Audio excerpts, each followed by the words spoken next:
룻기 2장, 사도행전 27장, 예레미야 38장, 시편 10장. 룻기 2장. 나오미에게는 보아스라는 친척 한 사람이 있었다. 그는 자기 남편 엘리멜렉의 집안에 속한 유력한 사람이었다. 하루는 룻이 나오미에게 말하였다. 제가 밭에 가서 이삭을 줍게 해주세요. 혹시 친절한 사람이라도 만나면 제가 그를 따라다니며 이삭을 줍겠습니다. 그러자 나오미가 내 따라 가거라 하고 대답하였다. 그래서 룻은 밭으로 나가 보리배는 일꾼들을 따라다니면서 떨어진 이삭을 줍고 있었는데 공교롭게도 그곳은 엘리멜렉의 친척 보아스의 밭이었다. 그때 마침 보아스가 베들레헴에서 막 도착하였다. 그가 일꾼들에게 여호와께서 너희와 함께 하시기를 하고 인사하자 그들도 여호와께서 당신을 축복하시기를 하고 답례하였다. 그러고서 보아스는 일꾼들을 감독하는 사람에게 저 젊은 여자는 누구냐 하고 물었다. 그러자 그가 대답하였다. 저 여자는 나오미와 함께 모압 땅에서 온 사람입니다. 그런데 일꾼들을 따라다니면서 떨어진 이삭을 줍게 해달라고 부탁하기에 그렇게 하라고 했습니다. 그녀는 아침부터 지금까지 계속 이삭을 줍다가 지금 저 그늘에서 잠시 쉬고 있는 중입니다. 그러자 보아스가 룻에게 가서 말하였다. 내 말을 듣게. 이삭을 주우러 다른 밭으로 가지 말고 여기서 우리 집 여자 일꾼들과 함께 있으면서 이삭을 줍도록 하게. 내가 젊은 남자들에게 그대를 건드리지 말라고 단단히 타일러 놓았네. 목이 마르거든 언제든지 물통 있는 데로 가서 일꾼들이 길어온 물을 마시도록 하게. 그러자 룻은 땅에 얼굴을 대고 절하며 말하였다. 어찌 나 같은 이방 여자에게 이런 친절을 베풀고 돌보아 주십니까? 나는 그대가 남편을 잃은 이후로 시어머니에게 한 일을 모두 들었네. 그리고 그대가 어떻게 부모가 있는 고향을 마다하고 이곳 낯선 땅에까지 와서 살고 있는지도 다 알고 있네. 이스라엘의 하나님 여호와께서 그대가 행한 대로 갚아주시기 원하며 그분의 보호를 받고자 온 그대에게 풍성한 상을 주시기 원하네. 주인 어른의 신여만도 못한 저를 위로하시고 친절하게 말씀해 주시니 정말 감사합니다. 식사 때가 되자 보아스는 룻을 불러 함께 식사하자고 권하였다. 그래서 그녀는 일꾼들과 함께 앉아 보아스가 주는 음식을 실컷 먹었다. 식사를 끝내고 룻이 이삭을 주우러 떠나자 보아스가 일꾼들에게 명령하였다. 저 여자에게 곡식단 사이에서도 이삭을 줍게 하고 조금도 나무라지 말며 가끔 곡식단에서 조금씩 뽑아 그녀가 줍도록 버려두고 아무 말도 하지 말아라. 이렇게 해서 룻은 저녁까지 이삭을 주었는데 주운 것을 되어보니 보리가 한 말 남짓되었다. 룻은 그것을 가지고 성으로 들어가 주운 것을 시어머니에게 보이고 또 싸가지고 옷 먹다 남은 음식도 내어놓았다. 그러자 시어머니가 그녀에게 물었다. 오늘은 어디서 이렇게 많은 이삭을 주었느냐? 너를 도와준 사람에게 하나님이 복을 주시기 원한다. 그래서 룻은 시어머니에게 모든 일을 다 말하고 그 밭의 주인이 보아스라는 것도 말해 주었다. 그러자 나오미는 감격해서 며느리를 보고 말하였다. 여호와께서 그에게 복을 주시기 원한다. 하나님은 산자나 죽은 자에게 언제나 자비를 베푸시는구나. 그 사람은 우리를 돌볼 책임이 있는 가까운 우리 친척 중 하나이다. 그때 룻이 그는 또 나에게 추수가 끝날 때까지 일꾼들 곁에서 이삭을 주우라고 말했습니다 하자 시어머니는 정말 그게 좋겠구나 하며 다시 말을 이었다. 얘야, 너는 그의 말대로 다른 밭에 가지 말고 그의 밭에서 일하는 여자들을 따라다니며 이삭을 줍도록 하여라. 그렇지 않으면 내가 다른 사람의 밭에서 희롱을 당할지도 모른다. 그래서 룻은 보리 추수와 밀 추수가 끝날 때까지 그들 곁에서 이삭을 주우며 시어머니와 함께 살았다. 사도행전 27장. 우리가 배로 이탈리아에 가는 것이 결정되자 그들은 바울과 몇몇 다른 죄수를 율리오라는 근위대 대장에게 넘겨주었다. 우리는 데살로니가의 마케도니아 사람 아리스다고와 함께 아시아 해안을 항해하려는 아드라무테노 항만 소속의 한 배를 타고 떠났다. 이튿날 배가 시돈에 닿자 율리오는 바울을 친절히 대해주며 친구들에게 가서 대접받는 것을 허락해 주었다.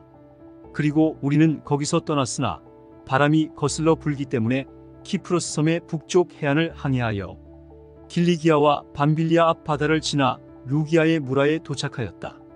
거기서 근위대 대장은 이탈리아로 가는 알렉산드리아 배를 만나 우리를 그 배에 옮겨 태웠다. 우리는 여러 날 동안 천천히 항해하여 간신히 니도 앞바다에 이르렀는데 바람 때문에 더 나가지 못하고 살모네 앞을 지나 크레테 섬의 남쪽 해안을 따라 라세아에서 가까운 아름다운 항구라는 곳에 겨우 닿았다. 거기서 여러 날을 보내는 동안 금식하는 때도 이미 끝난 시기여서 항해가 매우 어렵게 되었다. 그래서 바울은 사람들에게 여러분, 내 생각에는 이번 항해로 화물과 배가 큰 피해를 입을 뿐만 아니라 우리의 생명까지도 위험할 것 같습니다 하고 경고하였으나 근위대 대장은 바울의 말보다 선장과 선주의 말을 더 믿었다. 또 그 항구에서 겨울을 나기가 적당치 않아서 대부분의 사람들은 어떻게 해서든지 베닉스에 가서 겨울을 지내자고 하였다. 베닉스는 남서편과 북서편이 트인 크레테 섬의 항구였다. 마침 남풍이 순하게 불어오자 사람들은 잘 되었다 생각하고 돛을 올려 크레테 섬 해안을 따라 항해하였으나 얼마 안 가서 유라굴로라는 태풍이 불어닥쳤다. 그러자 배는 태풍에 휩쓸려 바람을 뚫고 더 나아가지 못하고 표류하게 되었다. 그러다가 가우다라는 작은 섬 남쪽까지 밀려왔을 때 겨우 거룻배를 잡아 선원들이 끌어올리고 밧줄로 선체를 둘러감았다. 그리고 그대로 가다가는 모래톱에 걸릴까 두려워 돛을 내리고 바람에 밀려다녔다. 이튿날도 우리가 폭풍에 시달리자 선원들이 짐을 바다에 던지고 사흘째 되는 날에는 배의 장비까지 바다에 던져버렸다. 더욱이 여러 날 동안 해와 별도 보이지 않고 사나운 폭풍만이 계속되어 결국 살아날 가망은 완전히 없어지고 말았다. 그때 바울이 일어나 여러 날 동안 먹지 못하고 시달려온 사람들에게 이렇게 말하였다. 여러분, 내 말을 듣고 크레테 섬을 떠나지 않았더라면 이런 피해와 손실을 입지 않았을 것입니다. 그러나 이제는 안심하십시오. 여러분은 한 사람도 생명을 잃지 않고 배만 부서질 것입니다. 어젯밤 나의 하나님, 곧 내가 섬기는 하나님의 천사가 내 곁에 서서 이렇게 말씀하셨습니다. 바울아, 두려워하지 말아라.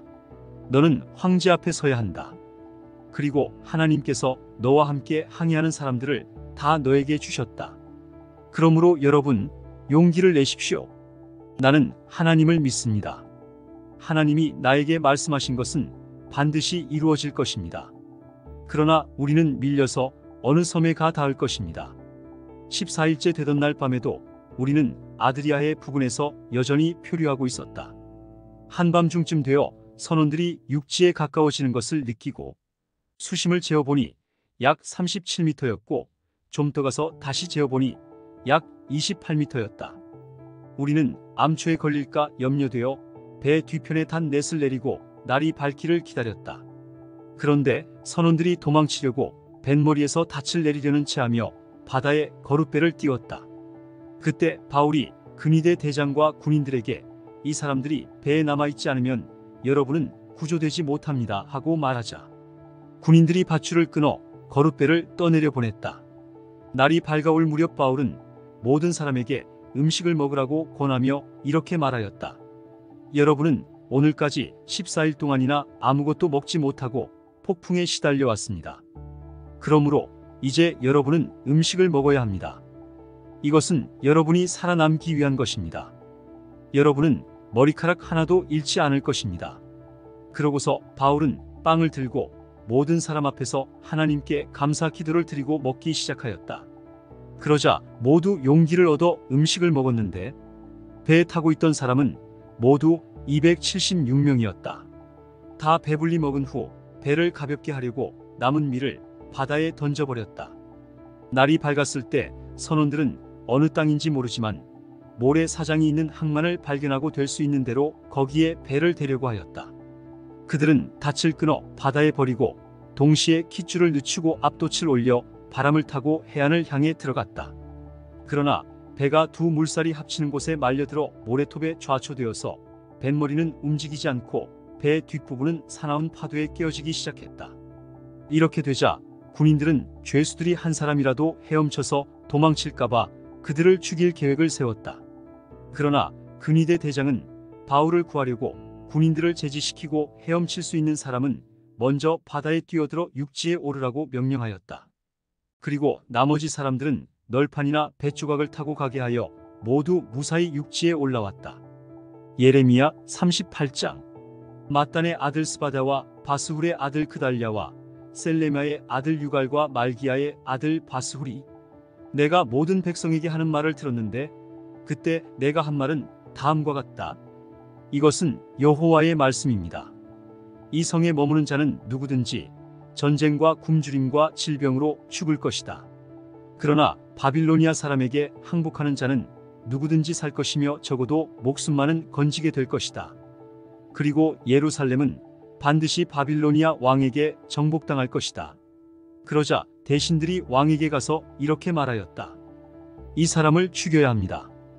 그가 이 성에 남아있는 병사들과 모든 사람들의 사기를 저하시키고 있습니다.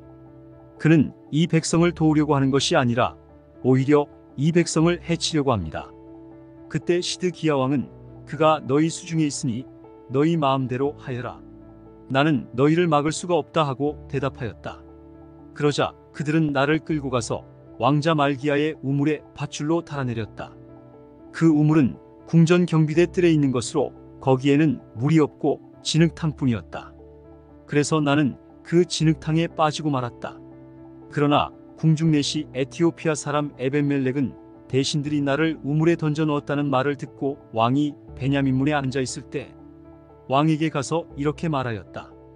왕이시여, 저 사람들이 예언자 예레미야에게 행한 일은 모두 악한 짓입니다.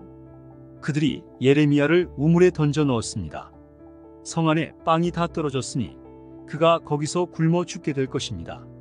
그때 왕은 에티오피아 사람 에벤멜렉에게 너는 30명을 데리고 가서 예언자 예레미야가 죽기 전에 그를 우물에서 끌어내어라 하고 명령하였다. 에벤멜렉은 사람들을 데리고 궁전 창고로 가서 헝겊과 낡은 옷을 가져다가 밧줄과 함께 그것을 우물에 있는 나에게 내려주면서 당신은 이 헝겊과 낡은 옷을 겨드랑이에 대고 밧줄을 그 위에 대시오하였다. 내가 그대로 하자. 그들은 밧줄로 나를 그 우물에서 끌어올렸다. 그래서 나는 다시 궁중 감옥에 갇히게 되었다. 어느 날 시드기야 왕은 나를 성전의 셋째 문으로 불러다가 내가 너에게 한 가지 물어볼 말이 있다. 나에게 조금도 숨기지 말아라 하였다. 그때 나는 시드기야 왕에게 내가 사실대로 말한다면 분명히 나를 죽이지 않으시겠습니까? 내가 왕에게 조언을 한다고 해도 왕은 내 말을 듣지 않을 것입니다 하고 대답하였다. 그러자 시드기야 왕은 몰래 나에게 이런 약속을 하였다. 우리에게 생명을 주신 여호와께서 살아계시는 한 나는 너를 죽이지 않고 내 생명을 노리는 자들에게 너를 넘겨주지도 않겠다. 전능하신 이스라엘의 하나님 여호와께서 왕에게 이렇게 말씀하셨습니다. 내가 만일 바빌로니아 왕의 대신들에게 항복하면 내가 죽지 않고 이 성도 불타지 않을 것이며 내 가족도 함께 살게 될 것이다. 그러나 내가 만일 그들에게 항복하지 않으면 이 성은 바빌로니아 사람들에게 넘어갈 것이다. 그들이 이 성에 불을 지를 것이며 너는 그들의 손에서 벗어나지 못할 것이다. 나는 바빌로니아 사람들에게 넘어간 유대인이 두렵다. 바빌로니아 사람들이 나를 그들에게 넘겨주어 그들이 나를 괴롭힐지도 모른다. 왕은 그들의 손에 넘어가지 않을 것입니다. 내가 왕에게 말한 대로 왕은 여호와께 순종하십시오. 그러면 왕에게는 아무 일이 없을 것이며 왕은 죽지 않고 살 것입니다. 그러나 만일 왕이 항복하기를 거절하신다면 여호와께서 나에게 말씀하신 대로 될 것입니다. 여호와께서는 나에게 이런 말씀을 하셨습니다. 유다 왕궁에 남아있는 모든 여자들이 바빌로니아 왕의 대신들에게 끌려갈 것이며 그들은 가면서 이렇게 말할 것이다. 왕의 친구들이 그를 꿰어내어 짓누르고 그 발이 진흙탕 속에 빠지자 그들은 왕을 버리고 떠나버렸다. 내 아내들과 자녀들은 바빌로니아 사람들에게 끌려갈 것이며 너도 그들의 손에서 벗어나지 못하고 바빌로니아 왕에게 사로잡힐 것이다. 그리고 이 성은 불에 타서 잿더미가 되고 말 것이다. 그러자 시드기야 왕이 나에게 말하였다. 너는 이 말을 아무에게도 알리지 말아라. 그러면 내가 죽지 않을 것이다. 만일 대신들이 내가 너와 말했다는 소문을 듣고 너에게 와서 내가 왕과 말한 것을 조금도 숨기지 말고 다 우리에게 말하라. 그러면 우리가 너를 죽이지 않겠다 하거든. 너는 그들에게 이렇게 대답하라. 나는 왕에게 나를 요나단의 집에 있는 감옥으로 다시 보내 거기서 죽게 하지 말아 달라고 간청했습니다. 모든 대신들이 나에게 와서 물어보기에 나는 왕이 나에게 일러준 그대로 말하였다. 내가 왕과 대화한 것을 아무도 들은 사람이 없기 때문에 그들은 더 이상 묻지 않았다. 그래서 나는 예루살렘이 함락되는 날까지 궁중 감옥에 갇혀 있었다. 시편 10장. 여호와여, 어째서 그처럼 멀리 계시며 어째서 내가 어려울 때 숨으십니까? 악한 자들이 교만하여 가난한 자들을 학대하고 있습니다. 여호와여, 그들이 자기 꾀에 빠지게 하소서. 악인들은 자기들의 악한 욕망을 자랑하고 탐하는 자들은 여호와를 저주하고 거절합니다. 악인들은 아주 교만하고 거만하여 여호와를 찾지도 않으며 하나님이 없다고 생각합니다. 그런데도 그들은 하는 일마다 성공합니다. 그들은 하나님의 심판이 기다리고 있음을 깨닫지 못하면서 그 대적들을 비웃고 있습니다. 악인들은 말합니다. 나는 절대로 흔들리지 않을 것이며 어떤 경우에도 어려움을 당하지 않을 것이다. 그들의 입에는 저주와 거짓과 협박이 가득하여 그 혀로 남을 해치고 범죄합니다. 그들은 마을 으슥한 곳에 숨어 있다가 죄 없는 행인들을 죽이며 몰래 해칠 자를 찾고 있습니다. 그들은 사자처럼 가만히 엎드려서 무력한 자를 잡으려고 기다리다가 그를 그물로 덮쳐 끌고 갑니다. 그 가련한 자는 폭력에 못 이겨 쓰러지고 넘어집니다. 그들은 하나님이 자기들을 잊어버리고 그 얼굴을 가려보지 않는다고 생각합니다. 여호와여, 일어나소서. 하나님이시여, 저 악한 자들을 벌하시고 고통당하는 자들을 기억하소서. 어떻게 악인들이 하나님을 멸시하며 그는 나를 벌하지 않을 것이다 하고 말할 수 있습니까? 여호와여, 주께서는 그들이 행하는 악한 일을 보셨습니다. 그들이 주는 고통과 슬픔을 주께서는 아십니다. 이제 그들을 벌하소서. 힘없는 자가 주를 의지합니다. 주께서는 언제나 힘없는 자를 도와주셨습니다. 악한 자들의 세력을 꺾으소서. 더 이상 찾을 악이 없을 때까지 그들을 불러 따지소서. 여호와는 영원한 왕이시므로 다른 신을 좇는 자들은 주의 땅에서 망할 것입니다. 여호와여, 주는 겸손한 자들의 소원을 들으시고 그들을 격려하시며 그들이 부르짖는 소리에 귀를 기울이셨습니다. 주께서 고아들과 압박당하는 자들을 위해 심판하시니 세상 사람들이 더 이상 그들을 두렵게 하지 못할 것입니다.